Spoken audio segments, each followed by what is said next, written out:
C'est vrai que c'est passé, je dirais pas sous silence, c'est pas le cas, mais on n'y pense pas, puisqu'on est dans notre politique politicienne.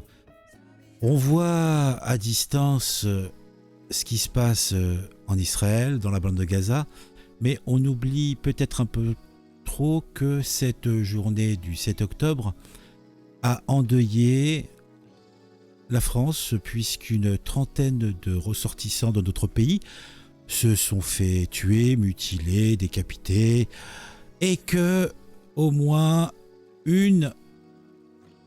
entre 1 et 7, il semblerait français, soient détenus dans la bande de Gaza. Bien sûr, on n'entend pas parler des masses. Bien sûr, la France insoumise nous parle de beaucoup de choses, sauf deux. Je n'ai pas entendu un mot de leur part, mais je ne doute pas que c'est une erreur. Je n'ai pas entendu un mot pour ces gens qui sont tombés. Ah, la guerre, grosse malheur! Grosse malheur, la guerre! Voilà, ça je l'ai entendu. Ah, crime de guerre! Ah, guerre, grosse malheur! Mais par contre, une parole émue, un sanglot monotone pour ces Français. Alors peut-être le fait qu'ils sont tous binationaux, ils sont tous également israéliens, cela doit jouer. Le bilan français ne cesse de s'alourdir. 2 nouveaux ressortissants ont trouvé la mort lors de l'attaque du Hamas en Israël le 7 octobre. 7 sont toujours portés disparus et plusieurs autres pourraient figurer parmi les otages détenus à Gaza. Le bilan des victimes françaises tuées dans les attaques du Hamas contre Israël s'est de nouveau alourdi avec un total de 30 morts et toujours 7 disparus, a annoncé le 20 une source diplomatique. D'après le président Emmanuel Macron, qui s'est adressé à quelques journalistes, une Française a été amenée avec certitude par le Hamas à Gaza et 6 autres Françaises sont présumées otages sans aucune certitude. Le président se dit entre guillemets confiant dans les canaux utilisés par le truchement du Qatar pour obtenir leur libération. Nous verrons bien. 30 de nos ressortissants sont décédés dans le cadre de ces attaques et 7 sont toujours portés disparus, dont au moins une Française, pour ça on l'a déjà lu. La jeune Mia Chem est la seule dont le statut d'otage est confirmé. Pour les 6 autres, il y a une présomption de prise en otage, mais sans certitude, a continué le président. Nous sommes confiants, les canaux que nous avons obtenus. Bon, ça on l'a lu aussi. Le porte-parole du Quai d'Orsay s'était refusé jeudi, lors d'une conférence de presse, de communiquer le nombre exact de Français pris en otage parmi les 203 personnes aux mains du Hamas dans la bande de Gaza pour préserver leur sécurité. L'armée israélienne a estimé que la majorité des otages étaient vivants. Le président français Emmanuel Macron a promis de son côté aux familles d'otages de Français que Paris ferait tout pour qu'ils reviennent sains et saufs en France, a rapporté l'Élysée. Bon, ça, on a compris, c'est clair. Donc on va regarder un petit peu ce qui se dit sur les réseaux sociaux. Et puis, bon, hélas, tout cela ne va pas être beau, tout cela ne va pas être propre.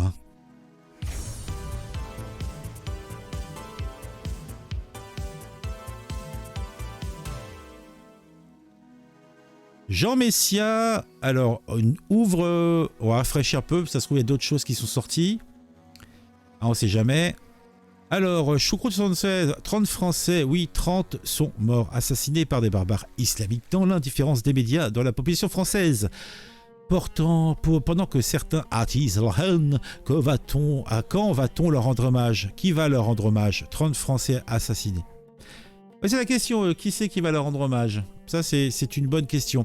Jean Messia, le poison de notre identité, c'est 3 choses. Des immigrations criminogènes et haineuses de la France, des traités européens qui nous... Attends, qu'est-ce que ça dit?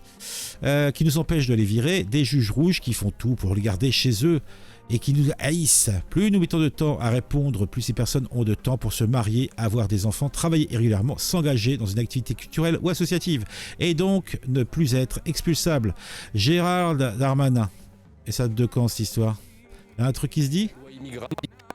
Jean Messia, est-ce qu'il a raison de tenter de vendre point par point ce que la loi immigration pourrait changer? C'est clair qu'effectivement, quand on fait rentrer des individus de manière illégale, la durée de leur présence en France les rend de plus en plus inexpulsables. Enfin, il enfonce une porte ouverte. Mais enfin, une fois qu'on a dit ça, si vous voulez, je ne crois pas qu'avec la loi immigration, le lendemain du vote de la loi immigration, les choses vont radicalement et drastiquement changer avec des illégaux qu'on sera capable de mettre dans un avion ou sur un bateau pour les renvoyer chez eux. Enfin, ce qu'il dit est vrai. Je ne vois pas concrètement en quoi la loi immigration pourra demain nous donner les coups des franches pour faire en sorte que les illégaux soient expulsés beaucoup plus rapidement quand on sait le taux d'exécution. On fait moins de recours possibles, etc. Oui, mais enfin, la durée qui reste compatible avec ce qui se passe aujourd'hui. Je veux dire, voilà, ça c'est la première chose. La deuxième chose, c'est que Gérald Darmanin ne nous parle pas du tout des traités et des textes européens que la France a signés et qui, eux, véritablement, lient les poings et les pieds de sur la CEDH, il dit on peut payer l'amende. On émancipe un petit peu quand même. Oui, enfin, le mieux c'est quand même de pouvoir en sortir de ces textes, parce que on nous parle d'état de droit. Ces textes font partie de notre état de droit, mais lorsque ce droit est mortifère et qu'il nous oblige à garder sur notre territoire des gens qui non seulement ne sont pas autorisés à y rester, mais qui plus est peuvent représenter un danger pour notre pays. Si ce droit nous empêche de nous protéger, de nous prémunir contre les dangers extérieurs, eh bien il faut changer le droit. Il ne faut pas s'imposer le danger pour sauvegarder le droit. Le droit est fait au service de la société et pas l'inverse. Donc ça, c'est la première chose. Et la deuxième chose que je voulais dire, c'est par rapport aux juges. Parce que vous avez aussi des magistrats, les magistrats de manière générale, qui ne sont pas simplement là pour appliquer la loi stricto sensu, ils sont là aussi pour l'interpréter. Et très souvent, ils l'interprètent de manière lato sensu et plutôt à l'extrême gauche de l'échiquier politique. Donc, si vous voulez, on a un gros problème avec la justice, un gros problème avec les magistrats. D'ailleurs, régulièrement, les Français se scandalisent des décisions qui sont rendues en matière de justice, et pas seulement d'ailleurs en matière de droit des étrangers.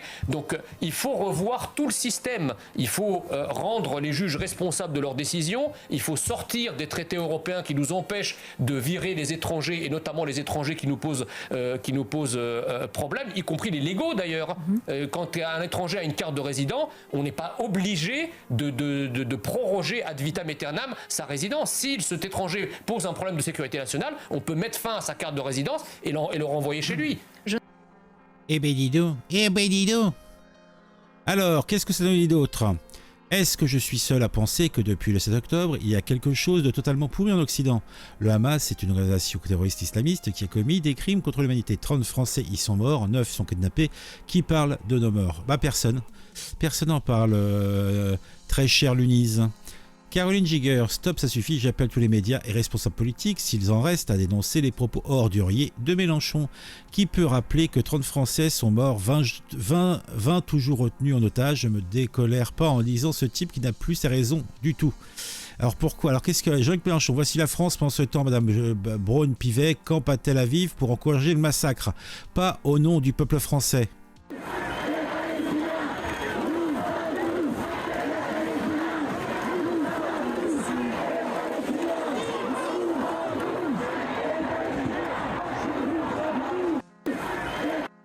Tout cela n'est pas beau, tout cela n'est pas propre.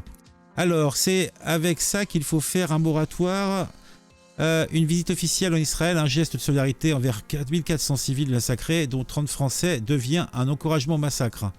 Voici la France. Pendant ce temps, Madame Braun-Pivet campe à Tel Aviv pour encourager le massacre. Depuis 16 heures, depuis l'Assemblée nationale sur la situation ou la haine, j'en sais rien, débat important durant lequel tout le groupe parlementaire s'exprimeront, mais je suis scandalisé par les bancs vides. C'est une honte de sortir, ne serait-ce que vis-à-vis des 30 Français assassinés, je m'en souviendrai. Est-ce seulement moi, mais je suis surpris par la faible résonance médiatique du fait que 30 de nos compatriotes ont été assassinés par le Hamas. Je voudrais me tromper, mais l'acte de terrorisme le plus meurtrier depuis Nice du 14 juillet 2016, 86 morts. Effectivement, je ne suis ni juif ni musulmane, j'étais horrifié comme la plupart d'entre nous par la barbarie du Hamas qui a massacré 1400 Israéliens. Parmi ces victimes, 30 Français. Parmi les otages, 7 Français. Ceux qui défilent pour la Palestine n'ont pas un mot pour nos compatriotes. Bah non, ils ne se considèrent pas comme Français, ou ils en ont rien à foutre, ou ils considèrent que justement les personnes ne seraient pas véritablement Français. En fait, je ne sais pas. Tout cela n'est pas beau, tout cela n'est pas propre. Je le répète peut-être un petit peu trop, mais c'est faute de pouvoir utiliser de mots plus précis. Qui pour parler des 30 Français pour l'instant assassinés sauvagement par le Hamas? Qui pour demander la libération des 8 otages français détenus par le Hamas? Qui Jean-Luc Mélenchon, voici la France. En ce temps, bon, c'est la même chose. Continuez, Anne Hidalgo, continuez toujours plus dans l'indécence des massacres israéliens en 1400 dignes de la Shoah. 30 Français tués par le Hamas, obsèque de Dominique Bernard, c'était Dominique son prénom, et vous vous promenez, on ne verra jamais. Attaque du Hamas à Israël, nanana. On s'en l'a vu, toc. Et c'était quoi ça? Quai d'Orsay à nos 30 Français, bah oui, on sait bien. On n'en parle absolument pas, mais il y a à ce jour 30 de nos compatriotes français qui sont morts dans les attaques terroristes perpétrées par le Hamas. Qu'est-ce qu'on a d'autre? La manifestation de la République sont soi-disant des Français comme vous et moi, mais pas n'a pleuré les morts français. Comment un vrai Français pourrait-il être plus touché par le Hamas que par la mort de ses concitoyens? Et oui, c'est... Oui, très rapidement, il faut quand même noter qu'il y a 30 Français qui sont morts dans les attaques du Hamas. Donc, les gens qui ont manifesté place de la République, à quel moment, à quelle allégeance font-ils preuve? Est-ce qu'ils ont une allégeance vis-à-vis de la France qui a perdu 30 Français, puisqu'on nous explique que ces gens-là sont des Français comme vous et moi? Excusez-moi, un Français d'identité, il se sent plus concerné par les malheurs qui affectent ses concitoyens et son propre pays, davantage qu'il ne se sent concerné par les malheurs qui affectent d'autres régions du monde. Donc quand on est français et qu'on a perdu 30 de nos concitoyens lors d'une attaque terroriste commise par un groupe criminel, je suis désolé, on doit prioritairement manifester pour soutenir les Français qui sont morts et pour soutenir leurs familles, pas pour soutenir en partie les criminels qui ont perpétré ce crime. Ah, tout cela n'est pas beau, tout cela n'est pas propre. Vous le savez, je l'ai déjà dit. 30 000 personnes à Paris qui n'en ont rien à foutre, 1400 Israéliens massacrés, de la mort de 30 Français, du professeur Dominique Bernard égorgé par un terroriste islamique. À quel moment ces 30 000 sont français en fait? Alors, Louis Boyard, 30 000 personnes présentes à Paris pour la paix, un cessez-le-feu, la fin du siège de Gaza. Ah, regardez-le, ah, il est beau, ah, il est beau. Ah, qu'est-ce que j'aimerais le voir de plus près, ce cher Louis. Ah, qu'est-ce que j'aimerais le serrer fort dans mes bras. Car je sais qu'il n'est qu'amour, que plaisir. Et en plus, il doit sentir l'afterchèvre, hein, ou l'afterbook, je ne sais trop. Bon, on va peut-être pas... Bah là, on a toute la clique, hein. Ah, c'est le feu! Ouais. Et puis c'est vrai que c'est connu que les manifestations à Paris ont toujours eu des effets positifs à Phnom Penh, en Rwanda, dans la bande de Gaza, à autre part. Non, faites vos manifestations. Cela vous donne chaud au cœur. Vous avez...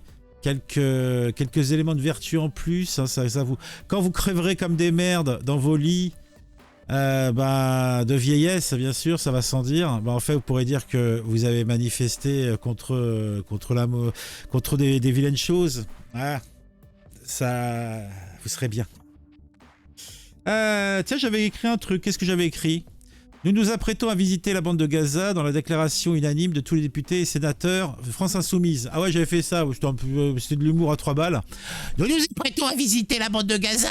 C'est la déclaration unanime de tous les députés et sénateurs de la France Insoumise. Mathilde Panot proclame devant une foule en effervescence sur la place de la République. Nous nous positionnerons comme bouclier humain pour contribuer au bien-être des habitants de Gaza, tout en faisant face aux forces sataniques israéliennes. La foule de manifestants, ou plutôt la foule manifestant son enthousiasme a vivement applaudi en signe de paix et de compassion, scandant Allah Akbar. Les larmes ont généreusement coulé, des larmes d'amour, des larmes de plaisir. Bon, 30 concitoyens, 30 Français sont morts. Il y en a, on ne sait pas combien, qui sont otages dans la bande de Gaza. Et c'est vrai que pour certaines personnes, il semble qu'ils n'existent pas. C'est la vie, c'est comme ça. Bon, allez, on se retrouve très très vite pour une nouvelle vidéo sur un sujet qui m'a intéressé, qui je l'espère vous intéressera aussi. Mettez-moi en commentaire, j'y tiens, ce que vous pensez de tout ça. Mettez un j'aime, ça c'est bon pour le référencement. Et puis, si vous le souhaitez, vous pouvez vous abonner à la chaîne. Et si vous le faites, n'oubliez pas d'activer la petite cloche. À très très vite. À très très vite.